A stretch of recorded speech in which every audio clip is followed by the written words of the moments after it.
inyo pong parish priest, Father Oliver Linainang po. So welcome po kayo dito sa aming parokya sa San Pedro Bautista, Parish sa bayan ng Candelaria.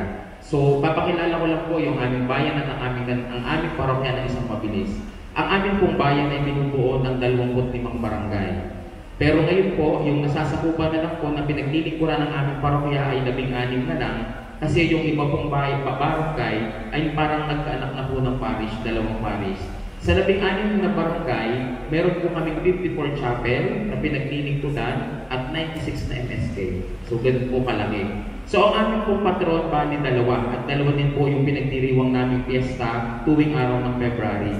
Ang aming talaga pong patron na pangunahin ay si San Pedro Bautista, ang piyesta po niya nung nakaraan ng February 5. And then ang isa po naming piyesta, pinagdiriwang po namin Candle Festival, February 2 kay Our Lady of Candelaria. Ano po?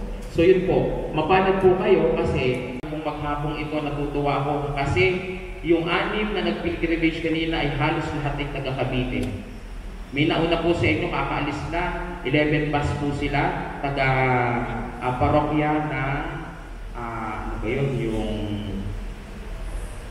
ano po, parang, ano po ay yung mga taga, ano din Imus Cavite, taga Imus po, yun po. Then, taga Indang, Cavite din po. And then yung last po, taga Naga, ano po. So mapalad po kami sapagkat ang amin pong Santo Patron ay po namin ay sinuno.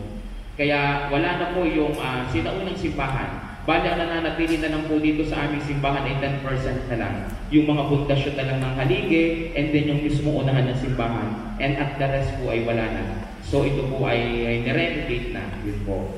So ang aming pong pura paroko ay si Reverend Francisco S. Bingo na sa ngayon po siya ay mag-isa pa lang kasi karera siya po lang po ng aming diocese, wala pa po yung kanyang mga assistant. So, pasensya na po kayo kung hindi po niya kayo ma-welcome kasi po ngayon po siya ay namamahinga, kagagaling lang po kasi niya sa katedral namin, ngayon po ay ordination naman ng aming mga bagong deacon.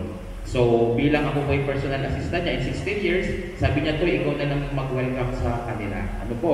So, mamaya po, pagkatapos niyo pong mag-station general, pwede po kayong magdasal kay Our Lady of Candelaria at po dun sa first class relic ni San Pedro. Ano po? So,